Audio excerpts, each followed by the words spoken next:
Here in Israel, finding a place to take the kids on Chol HaMoed, the intermediate days of the festivals of Pesach and Sukkot, is always a challenge.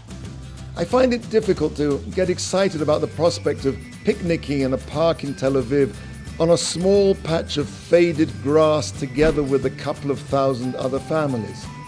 I'm just funny that way, I guess.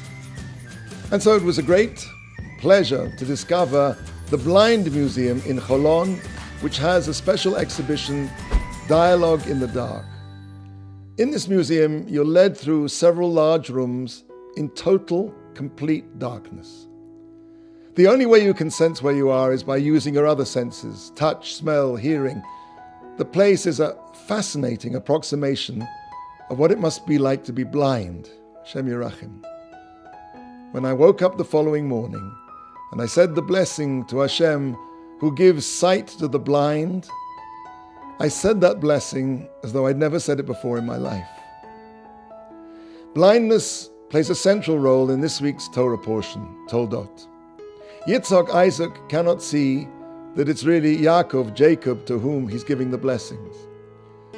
And yet, on a deeper level, he sees that the correct recipient of those blessings is indeed Yaakov, is Jacob.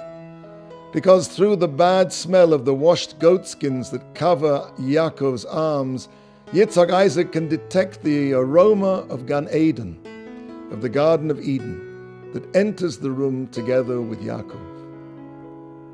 The guides in the Holon Museum are all sightless themselves, and yet they've developed their other senses to an amazing degree. They're able to navigate the sight as though they had eyes as they were walking around in broad daylight. In many ways, this world is like that museum, that blind museum.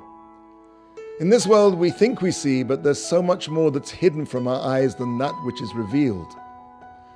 From just looking at the world, would you know that on sunset on Friday afternoon, you enter a different existence, an out-of-time experience called Shabbat?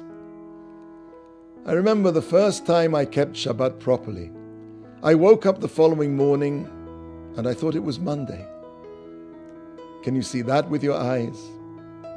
There are those amongst us who, while they cannot see those realities completely, they've developed their spiritual eyes so that they can make out the spiritual world far more clearly than the rest of us.